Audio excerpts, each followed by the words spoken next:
बिस्मिल्लाहिर्रहमानिर्रहीम। नाज़रीन इकराम, आज हम एक नहायत अहम मौजू पर बात करेंगे।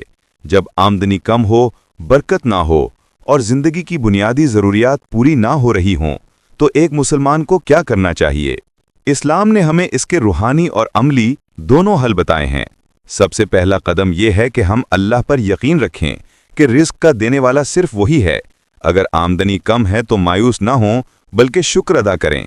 कुरान में अल्लाह ताला फरमाता है, लाइन शकर तुम ला अजीदन्नकुम, यानी अगर तुम शुक्र करोगे तो मैं तुम्हें और ज्यादा दूंगा। शुक्र करने से बरकत पैदा होती है और नाशुक्री से बरकत उठ जाती है। दूसरा अहम अमल है नमाज और इस्तिग़फ़ार।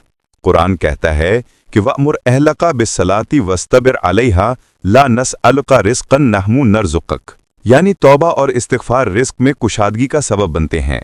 तीसरा, हलाल कमाई पर जोर देना है। झूठ, धोखा, नाप तोल में कमी या हराम ज़राए से कमाई बरकत ख़त्म कर देती है। नबी सल्लल्लाहु अलैहि वसल्लम ने फरमाया कि जो धोखा देता है वो हम में से नहीं। इसलिए दयानतदारी के साथ कमाएं, चाहे कम कमाएं, मगर दिल सुकून में होगा और रिस्क बाबरकत बनेगा। चौथा, सदका और खैरात को मामूल बनाएं। नबी सल्लल्लाहु अलैहि वसल्लम ने फरमाया कि सदका माल को कम नहीं करता बल्कि बढ़ाता है। चाहे एक रोटी ही किसी भूखे को दे दें, अल्लाह इसमें कई गुना इजाफा कर देता है। पांचवां, वालिदैन की खिदमत और दुआ। इनकी दुआ रिस्क में बरकत का खजाना है। जो अपने वालिदैन को राजी रखता है, अल्लाह उसके लिए आसमान से रिस्क के दरवाजे खोल देता है। छठा, सूरतुल वाक़िया की तिलावत। हदीस में आता है कि जो हर रात सूरतुल वाक़िया पढ़े उसे कभी फक्र नहीं आएगा। सातवां, सूद, रिश्वत और फजूल खर्ची से बचना है। हराम माल और ज़या दोनों रिस्क की बरकत ख़त्म कर देते हैं।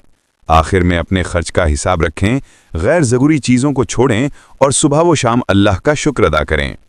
याद रखें, रिस्क की कुशादगी महज माल में इजाफा नहीं, बल्कि दिल के सुकून, घर की खैर और ज़िंदगी की आसानी में भी बरकत है। अल्लाह हम सब के रिस्क में हलाल, पाकीज़ा और बरकत वाला हिस्सा अता फरमाए। आमीन।